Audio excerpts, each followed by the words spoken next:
In this episode, we're going to focus on what happens after a tool is installed and connected, because that is the moment when many security efforts quietly fail. Beginners often assume the hard part is choosing a tool or turning it on, but the hard part is making it reliable, trusted, and useful over time. Operationalizing a tool means it becomes part of normal operations, not a special project that only one person understands.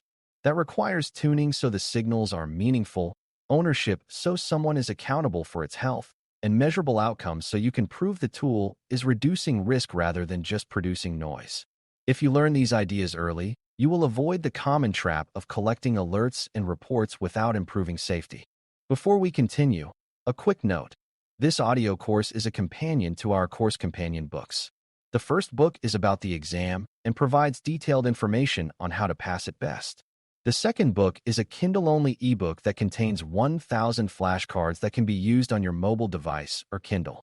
Check them both out at cyber.author.me in the Bare Metal Study Guide series. Tuning is the process of adjusting how a tool behaves so it matches the reality of your environment. Most security tools have settings that control what they watch, what they label as suspicious, and what they send as alerts. When a tool is first deployed, it usually generates too many alerts, flags normal behavior as risky, or misses important context. That is not a sign the tool is bad. It is a sign it does not yet understand your normal patterns. Tuning is how you teach the tool what normal looks like and what truly matters. For AI systems, tuning often involves understanding typical request volume, typical types of prompts, typical user groups, and typical output behaviors, because what looks unusual in one environment may be normal in another. A key beginner concept is that tuning is not a one-time task, because environments change. New users are on board, new features are released, new data sources are connected, and the AI system itself may be updated. Each change can shift what normal looks like. And if tuning does not keep up, alerts drift into irrelevance. Too many false positives train people to ignore alerts, and too many false negatives create a false sense of safety. Effective tuning tries to reduce both, but it usually starts by reducing noise because humans can only handle so much interruption. This is why the earliest tuning goal is often to make alert volume manageable and to increase the percentage of alerts that lead to meaningful action. When a tool's signals are trusted, people engage with them rather than work around them. To tune well, you need a baseline, which is a picture of normal activity over time. A baseline can include the average number of requests per hour, common categories of usage, and typical patterns across days of the week. It can also include the normal rate of blocked prompts, the normal rate of policy violations, and the normal rate of model errors. Once you have a baseline, tuning becomes a comparison game. Does this alert represent a meaningful deviation from what we normally see? And does that deviation tell a plausible risk story? For example, a spike in blocked prompts might be harmless if a new class of students started using the tool, or it might be probing if it comes from one account repeatedly.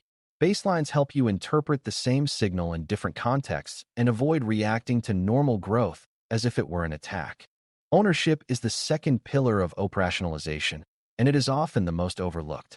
Every tool needs an owner, meaning a person or team responsible for its configuration, health, updates, and continuous improvement. Ownership also means deciding who is responsible for responding to what the tool finds. If a tool produces alerts, but no one owns triage, the tool becomes a noise machine. If a tool blocks requests, but no one owns exception handling, the tool becomes an obstacle and people will bypass it.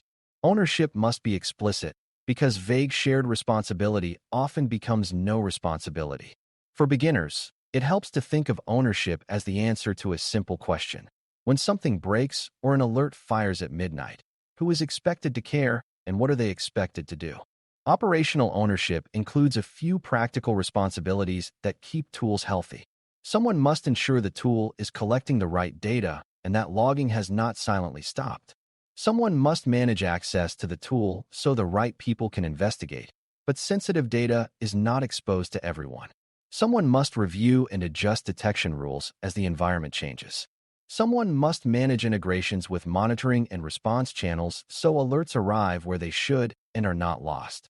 Someone must also track tool updates and changes, because updates can introduce new features, but also new behaviors that require tuning. Without ownership, A tool may appear to work until the moment you need it most, when you discover the logs were incomplete for months. Measurable outcomes are the third pillar, and they answer the question of whether the tool is actually making things safer. A measurable outcome is not just activity, like the number of alerts generated, because alert volume can increase even when safety decreases. Outcomes are changes in risk, resilience, or response capability that you can observe over time.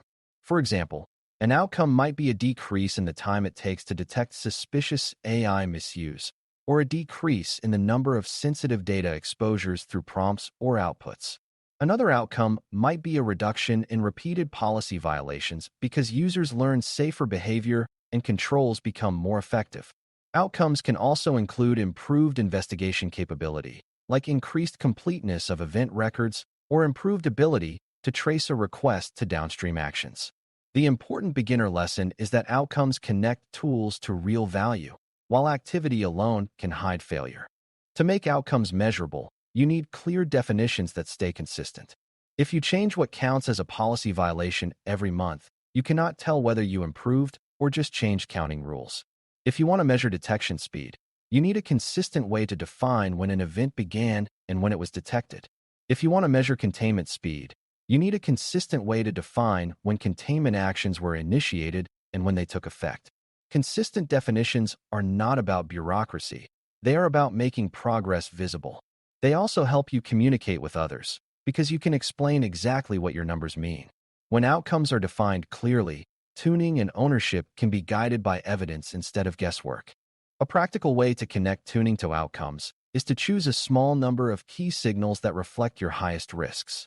For example, if data leakage is a top concern, you might track the rate at which sensitive data is detected in prompts and the rate at which it appears in outputs. If misuse is a top concern, you might track repeated probing attempts and the percentage of those attempts that are blocked early. If integrity and drift are a top concern, you might track performance stability and unusual shifts in output behavior. Tuning then becomes the effort to make these signals accurate and actionable, not to chase every possible alert. This prevents a tool from expanding into a giant set of rules that no one understands. For beginners, focusing on a few high-impact outcomes is how you keep operationalization realistic.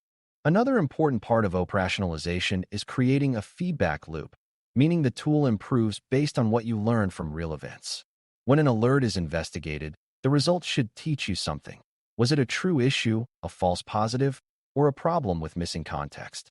If it was a true issue, you can refine the detection so it triggers earlier next time. If it was a false positive, you can adjust thresholds or add context so it triggers less often in normal cases. If investigation was hard because data was missing, you can improve logging and correlation.